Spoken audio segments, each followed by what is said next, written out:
I've been waiting. Yeah. So, last week we talked about the three theories of adding time. Folks that feel like they have to add time to creation to make all these millions of years work out, when in fact it's just 6 days. So last week we talked about the day-age theory, where the days were like thousands of years, and how that wasn't correct. And then the remaining one, the first theory was to add time before creation got going, or between day one and day two, and the theory there was, high level, was that you'd had the fall of Satan onto earth and it destroyed everything and God started over. Well, that's not what the Bible tells us, but that's what they thought.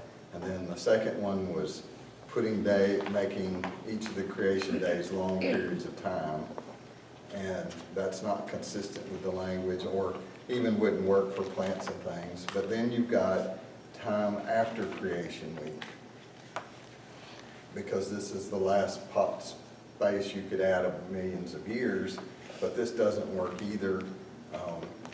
Basically, not many people believe this theory because you have genealogies in the Bible.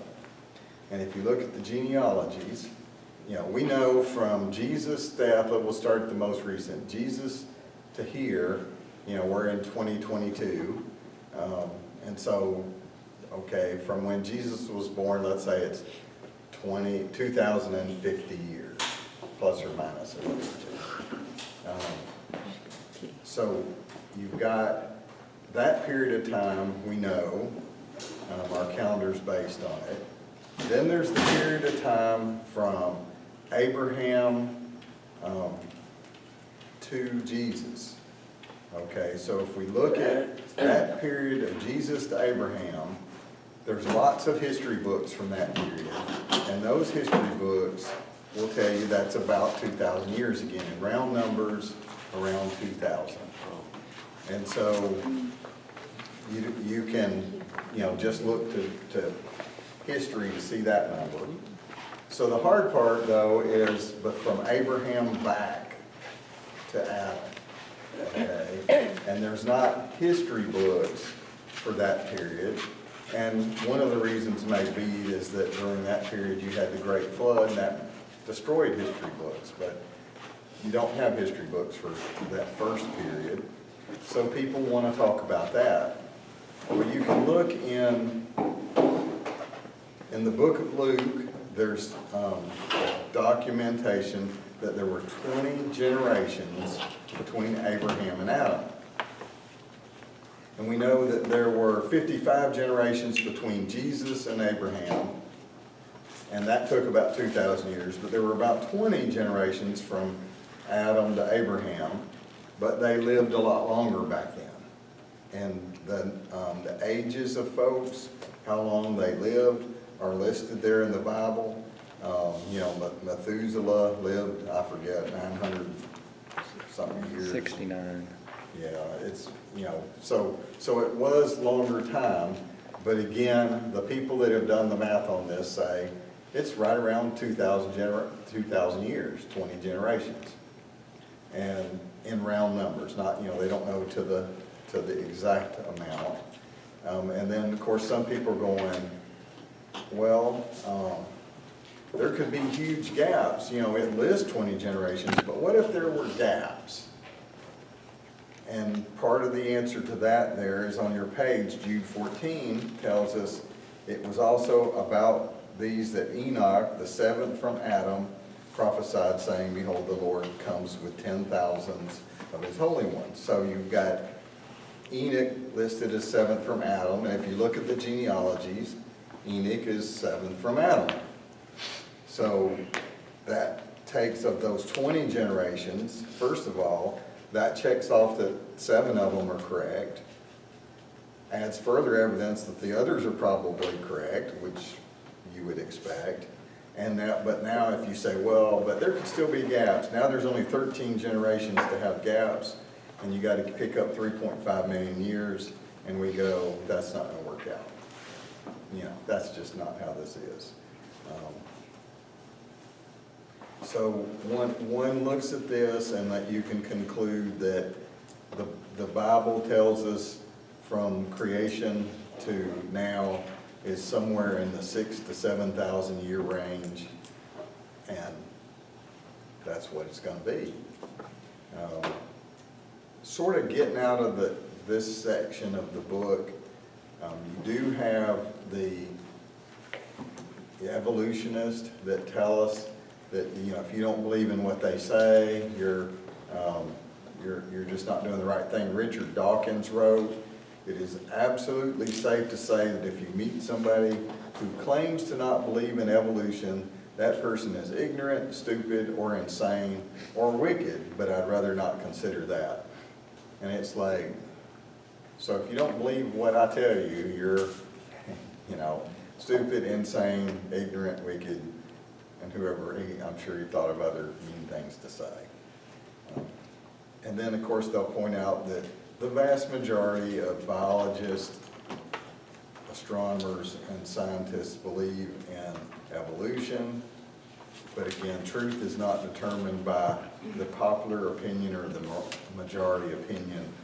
We know the truth is determined by the Bible. And then, if you looked at 2 Corinthians chapter 4, verses 3 and 4, we could see that God talks about, God sort of veils himself from worldly people. And I think this is a case of folks that don't get it, and that's just how it is.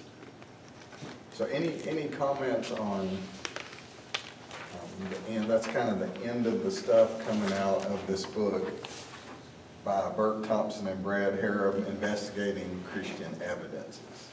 Good book. There are more chapters in the book. There's chapters basically on how we got the Bible, and there's chapters on Jesus and salvation. And I get that if you're selling a book that someone might get that's not a Christian, and they're reading this and they're serious, then you would put that in.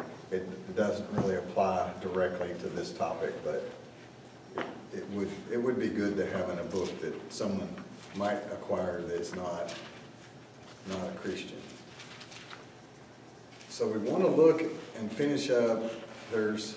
I grabbed and looked at different commentaries and tried to I'm kind of like, we've been talking a lot about what, creation and evolution, and a lot about what they're saying, and it's like, well, we ought to focus, we'll finish up in summary looking back at what does the Bible tell us.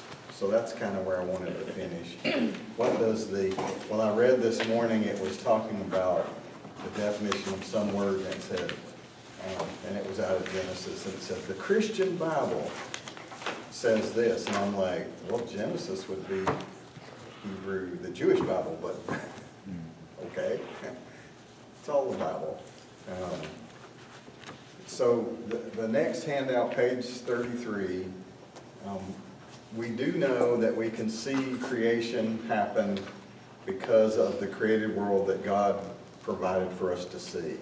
Psalms 19, 1 through 4, the heavens declare the glory of God, and the sky above proclaims his handiwork. And it goes on from there. We can look at the heavens, we can look at the sky, we can see what God has created, and we should understand that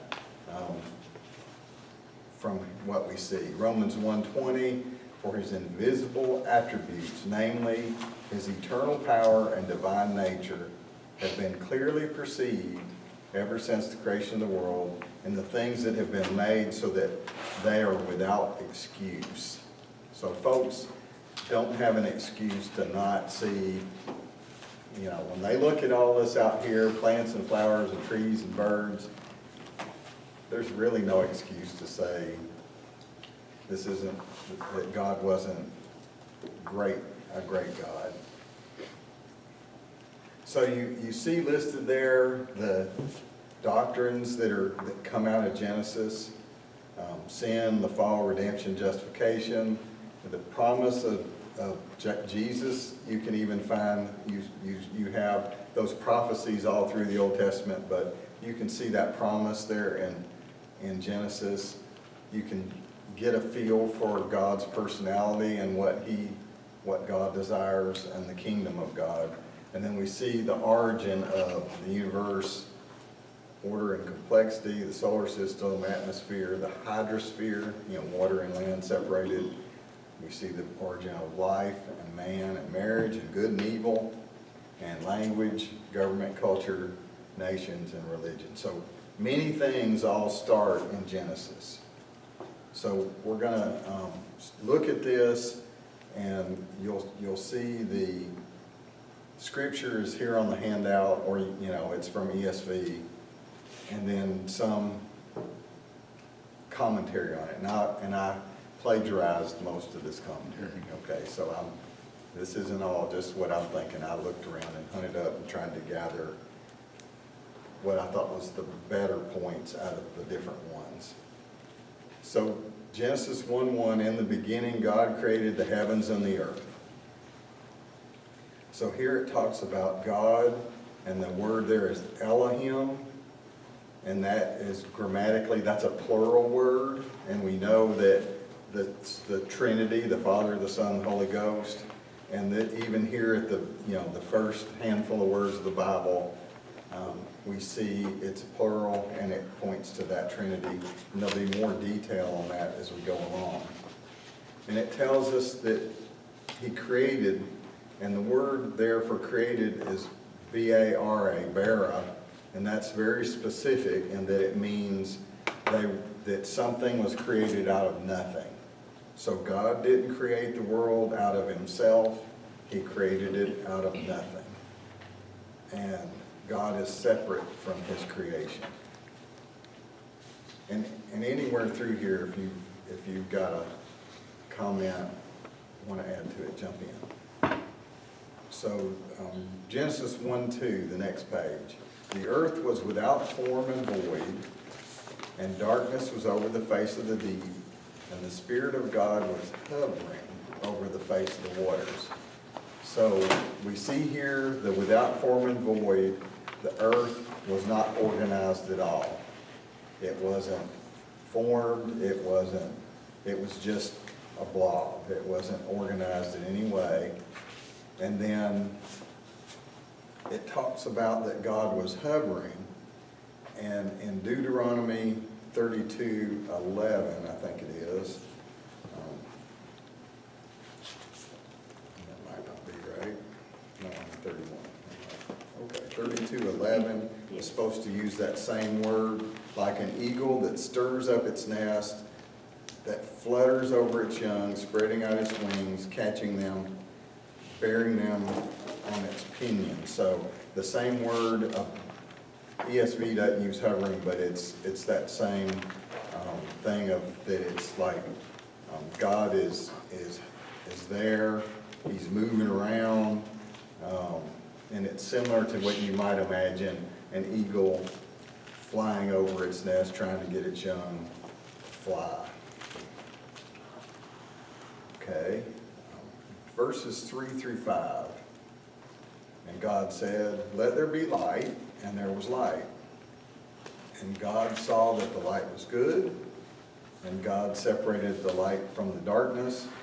God called the light day, and the darkness He called night.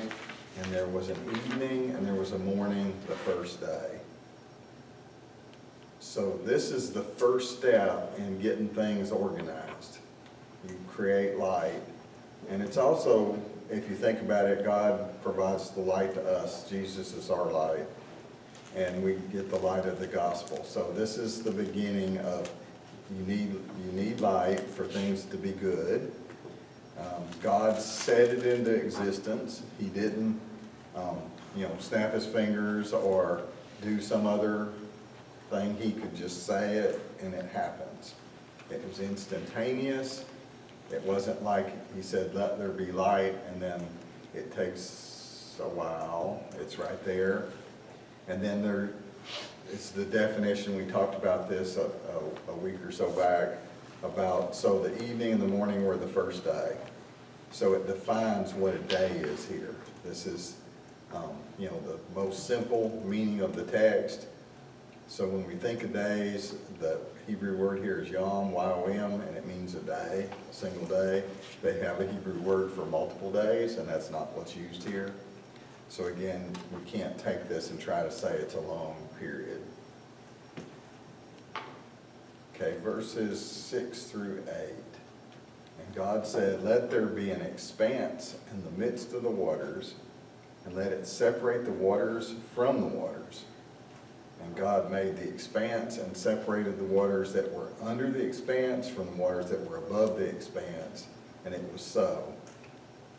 And God called the expanse heaven, and there was evening and there was morning the second day. So here we have God creating the atmosphere. You have, some versions, I think King James would have said, "Let there be a firmament." And then the word expanse is going to be in like NIV and New American Standard, and it's in ESV. So firmament or expanse or separation between, and you're separating the water into two blocks.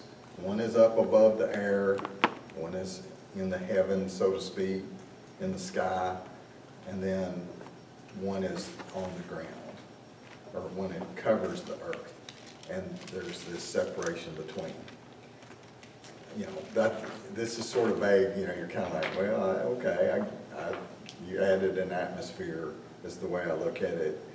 My understanding is others have said that back at that point, until the Great Flood, you didn't really have rain, you just had like this mist, and you had a heavy cloud cover, and it moderated temperatures, and it provided moisture, but it was not in the form of rain. Because after, we see at the Great Flood, it talked about this was the first time it rained. So they had, and also this goes along with, without like the UV light, people lived a lot longer then. And so that the way the atmosphere then was different than now, and it helped protect the people. So you've got the firmament or the expanse that was added, and then Genesis 9 through 13, this is where we're going to separate land and water. And God said, "Let the waters under the heavens be gathered together into one place, and let the dry land appear." And it was so. God called the dry land earth, and the waters that were gathered together he called seas. And God saw that it was good. And God said, "Let the earth sprout vegetation, plants yielding seed, and fruit trees bearing fruit, in which is their seed, each according to its kind on the earth." And it was so. The earth brought forth vegetation, plants yielding seed according to their own kind, and trees bearing fruit, in which is their seed, each according to its kind. And God saw that it was good. And there was evening and there was morning the third day. So this has got two things going on. First is the water is gathered up and you have dry land. So before this, it was like everything was covered with water. And then the dry land, once you've got land, the earth sprouts vegetation. So in this day, you don't have millions of years for vegetation to evolve. It's like, here's plants, and they happen right now, and they got seeds, they're full grown, they're not, it's not like little sprouts come up and then,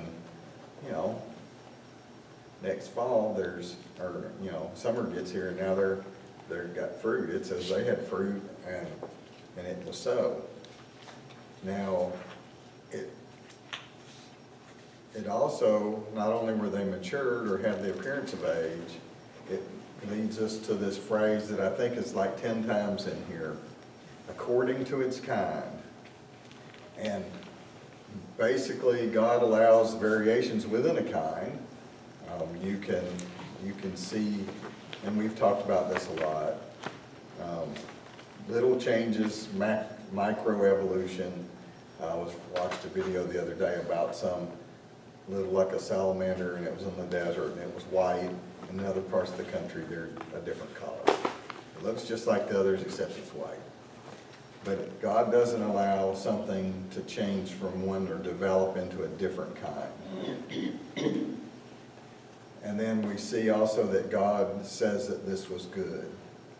God had built a habitable place, a place where man could live, and he says, this is good. Things are looking good. Any comments there? Okay, 14 through 19.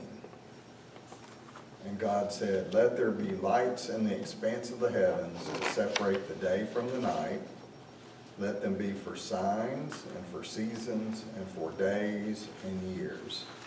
And let them be lights in the expanse of the heavens to give light upon the earth. And it was so. And God made the two great lights, the greater light to rule the day and the lesser light to rule the night, and the stars. And God set them in the expanse of the heavens to give light on the earth, to rule over the day and over the night, and to separate the light from the darkness. And God saw that it was good. And there was an evening, and there was morning the fourth day. So here we see where God puts stars, lights in the heavens, and he puts the sun in the sky to separate day from night, the moon for the night. But he also begins seasons, and again it repeats here. We talks about you're going to see the different signs in the sky. They were very aware of the constellations and all of that and the different seasons, because they were more of an agricultural, way back. I mean, people now can live in an apartment and don't go out and see what nature's like as much, but they were more aware of it. And they could see, the different seasons. They can tell. Again, it reiterates about how time works. God had, seasons, times, days, and it all is kind of repeated here. And then it's that's the fourth day. And he knew exactly, and we spoke about this early on, how far away the sun had to be from the earth and the moon for it to work out for us to live. It had to be precise. Any comments there?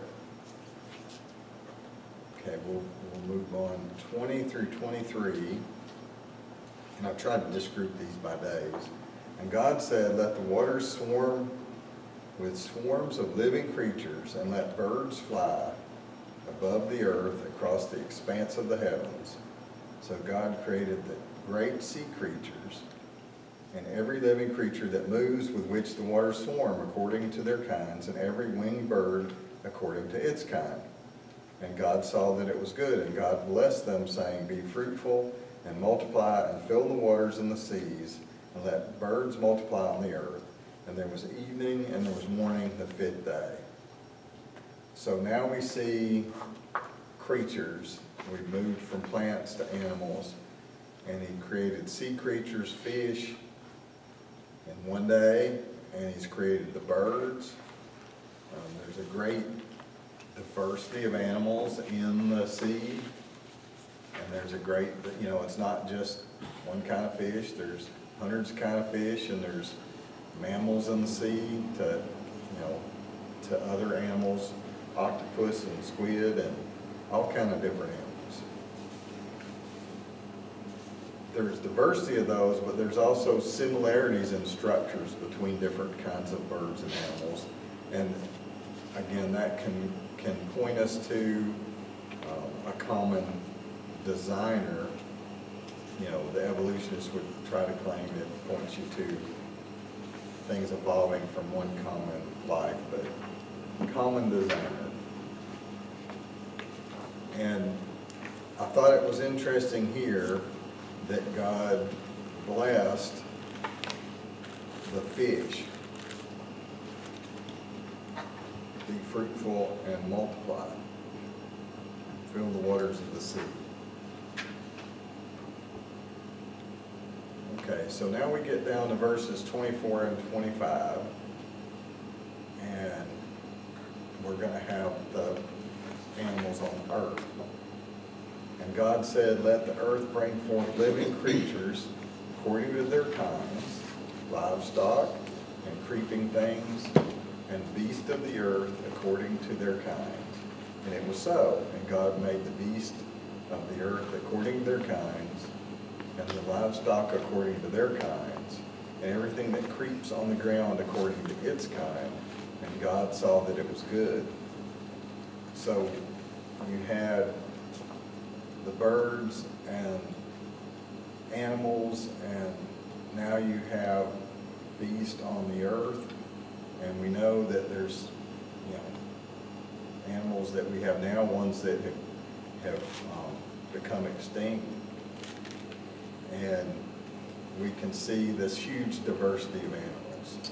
Which makes you wonder, if things have become extinct, why did they become extinct if everything is supposed to not, the scientists, if everything is supposed to continue on and just keep producing and evolving? One, and the scientists might say it's survival of the fittest would be their answer to that. But when you look at it, take something as simple as a peacock. A peacock, the bigger, the most colorful ones are the most attractive to the other peacocks. Well, does that make them a target for predators? Yeah. It may make them attractive to the other peacocks, but it also is like a big noisy peacock is going to be eaten up, And now I wonder, this is just me thinking, did bugs happen with the same time as this, or did it happen with birds? I don't know, but I wish he hadn't made mosquitoes. Well, he created living creatures in the sky, living creatures on the, in the ocean, and then living creatures on the land. Right. So, Creeping things. Creeping, I'm yeah. thinking bugs go in creeping things, but Creeping. some bugs fly around a lot. It must have had a purpose at some point in time. It's the only thing I can think of why on earth you would create a mosquito. Feeding birds. it feeds To eat 'em? birds. Well, we could come up with something else. Honeybees have a purpose, we're aware of that. Everything has a purpose. Termites have a purpose, and it's to sell termite plants. Like the buffalo, they were almost extinct because of man. Wolves in some areas are almost extinct. And like the bees you're speaking of, if it continues on with herbicides and things like that, it's a possibility that and then pollination would be hard. Harder. Well, so, I guess man is, I don't want to say the ruination, but certainly has Have done more than its share. yeah, I think so. Yeah. I think he created us to take care of the earth and all the beasts and stuff that it Well, the Indians fell. Right. I noticed it's either a chigger bite or a mosquito bite on my hand, and I thought, we're getting ready to go on this trip, and then it looks like a monkey bug. You've listened to yourself too long, Brian. Anyway, I've been hearing about that in the news, and I got one. Kill 'em with stab. Yeah, I've been, the news here for about a week has been hyping monkeypox every day, and it's terrible, and we got to do all this stuff. And because there was one more new case in America, and what I read, there's 11 cases in America. And I tried to look up show me a graph of how many cases there's been in America, because you have monkeypox in places in Africa, it's endemic there. And you can't find the data. It's like, where's the graph of this? And then I looked on the CDC site, and there's no graph, but I found one number, and back in the early 2000s, like 2003, there were 46 cases in America. So now there's 11, there were 46, but we should be worried. You've got to realize the people who get it Yes. are a little bit different. Yes, I know that. We'll leave that off. Well, so let's look at verses 26 and 27. And here, these two verses is God lays out the plan for man, and then he's going to get into it. So in the case of man, there's a plan. I know God had a plan for everything, but it doesn't lay out the plan for all the other animals. But here, you got a couple verses that lays out his plan. Verse 26, then God said, let us make man in our image, after our likeness, and let them have dominion over the fish of the sea, and over the birds of the heavens, and over the livestock, and over all the earth, and over every creeping thing that creeps on the earth. So God created man in his own image, and the image of God he created him, male and female he created them. So God has this plan. The first statement there is, let us make man in our image. Again, it's plural, and we see from, again, the beginning that there's this concept of the Trinity. I don't remember the verse right off, but it talks about Jesus being there at the beginning. So we know about that from other places in the Bible. And then it says in our image. It's not in his image, it's our image. So again, it's plural. And we can see that there's a difference between the plan for man. He wants man to be in our image, and then we're going to see in a minute in our likeness. And this doesn't, God was a spirit, okay? So, you don't have, here's what God looks like exactly, because God is spirit, John 4:24. But he did design man to do a lot of the things that God could do. So God, we know that God can see or hear or smell or touch and speak and think and plan. And so God provided us with many of those attributes as part of this. And that was part of his plan. So, in the image and in our likeness. So we see that it starts out with God in our image, and then after our likeness. So those are two different words, slightly different shades of, one is more about appearance and one is more about abstract, or those attributes we talked about. And then it has let them have dominion. So before he ever creates man, he decrees that man is going to have dominion over the earth. And dominion that's the word I was looking up, that it said it was in the Christian Bible. And it's, you're over it. We think of, you could see in a modern sense or whatever, like a king. You have a sovereign nation, and the king, and this is all his. He decides what's going to happen, who's going to do what, and man has authority over and control over all of these other animals. So, as we were just talking, that doesn't mean we should destroy them all. It doesn't mean that we should worship them. We're over them.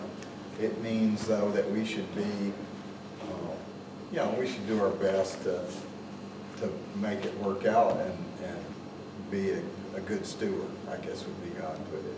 Well, and Balaam and his donkey, he made that donkey talk and said, why are you hitting me? Yeah. So you're supposed to take care of your animals. Right. Yeah, we should take care of our animals. Of course, there's some people who have pet. I'll throw out pet snakes for your enjoyment. I have dominion over those. Keep them away from it? Yes. Yeah, is Dominion gonna be, I'm not gonna have a pet one? Yes. Okay. That's the enemy. So we have effects on our environment we should be mindful of those. We shouldn't worship the environment, we should control it. And so we work through into verse 24 through 25. Well, no, we did that. Okay, so he creates, let me back up a little bit, male and female. So God, it's important to God, he recognizes differences between male and female, and he designed male and female. And we know in the next chapter there's more detail on that. Here it's just kind of like he created him male and female, he created him. In chapter 2 of Genesis it talks about how all that happened, but it does matter. It is not a thing where there's, he didn't create 14 kinds of LGBT plus stuff. It was like, no, male and female. And he wanted it that way, and it was good. Okay, so we're down to verse, got my page out of it off here, but we'll continue on with verse, actually what it is on page 37, it says Genesis 1:20 through 23, it's verses 28 through 31. I got that missed, it's a typo. So if you want to adjust that, I was like, wait a minute, we're going backwards here. On page 37, this is chapter Genesis 1:28 through 31. I had just, you can see the little numbers there where I pasted it in, but I had mistyped I'd copied down the title. So verse 28, and God blessed them, and God said to them, be fruitful and multiply, and fill the earth and subdue it, and have dominion over the fish of the sea, and over the birds of the heavens, and over every living thing that moves on the earth. And God said, behold, I have given you every plant yielding seed that is on the face of all the earth, and every tree with seed in its fruit. You shall have them for food, and to every beast of the earth, and to every bird of the heavens, and to everything that creeps on the earth, everything that has the breath of life, I have given every green plant for food. And it was so. And God saw everything that he had made, and behold, it was very good. And there was evening, and there was morning the sixth day. So God created us in his image. He created man fully formed, ready to go, one day, not millions of years. And we talked about male and female. That was his design. The differences are good and meaningful. And then the first thing he did here for man was he blessed man. And I thought that was important.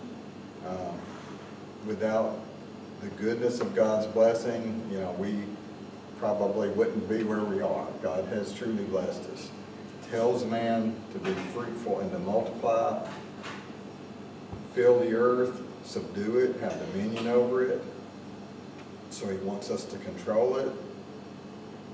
I thought it was interesting here because he spells out that basically man is vegetarians at this point.